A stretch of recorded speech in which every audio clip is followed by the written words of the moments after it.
Ghana, Eswatini forged stronger ties during King Mswati III's state visit. Ghana rolled out the red carpet for His Majesty King Mswati III of the Kingdom of Eswatini, signaling a strong mutual desire to deepen bilateral relations and promote the cause of African unity and trade. President John Dramani Mahama and Vice President Nana Jane Opoku-Agyeman officially welcomed the King and Queen at the presidency's forecourt with a vibrant display of Ghanaian music and dance. Following the ceremonial reception, President Mahama and King Mswati III engaged in bilateral talks in the Credentials Hall, culminating in the signing of a Memorandum of Understanding (MOU) to establish a permanent joint commission for cooperation. The agreement will provide a formal framework for enhancing cooperation across various sectors. In his remarks, President Mahama welcomed the Eswatini delegation. That Ghana has played a very big role, especially in terms of when everything was being started. And now, of course, the OAU has transformed into becoming an African Union that is trying to transform the people of Africa, make Africa a place of great opportunities, make Africa the one we want, with African solutions and so on. So we are very happy that from the kingdom we are here to strengthen the cooperation, the ties between our two countries. We are looking forward to see the people of this country and to exchange a lot of information. We have a lot in common, especially when it comes to culture, lifestyles, and so on. We can share a lot of ideas could be developed.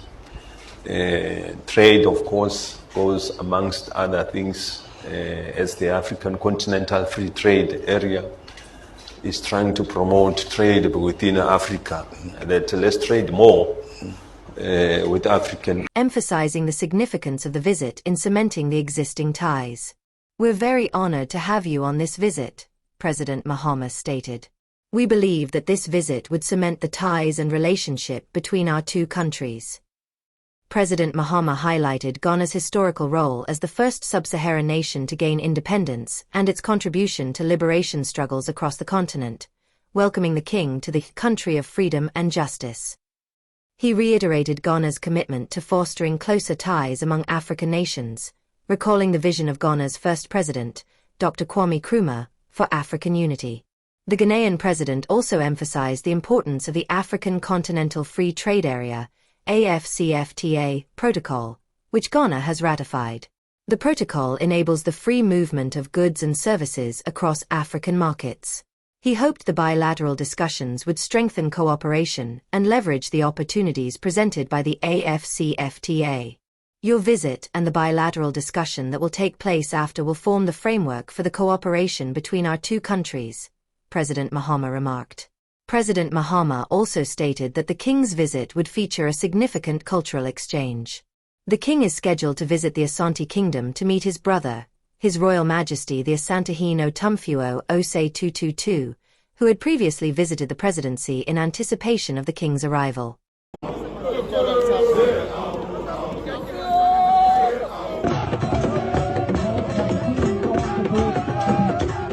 Away to the king, and once she will greet the queen.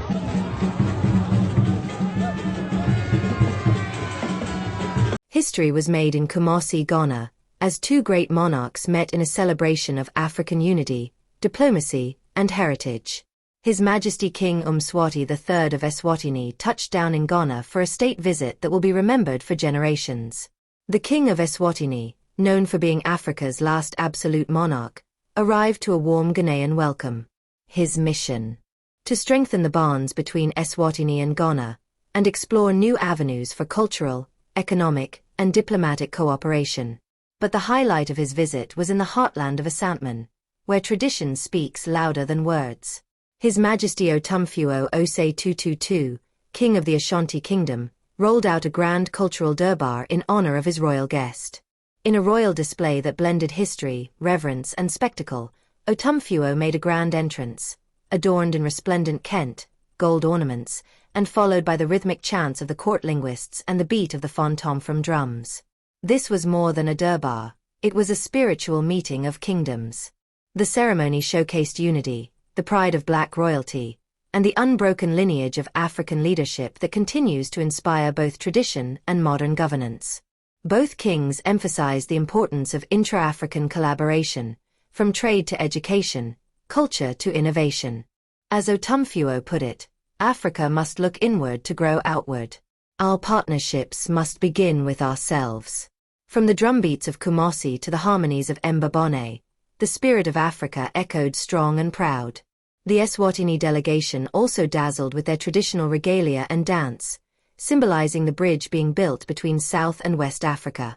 This visit was not only political, it was emotional, a symbol of what Africa can be when we embrace our shared destiny. From the palaces to the people, this visit has ignited a new fire of Pan-Africanism. As King Mswati III's state visit draws to a close, a new chapter opens, one where Eswatini and Ghana walk hand in hand toward a future grounded in dignity, development, and deep respect for tradition. This is CloutSpill, bringing you the African news between culture, leadership, and the soul of Africa. Don't forget to like, share, and subscribe for more untold stories from the heart of the continent.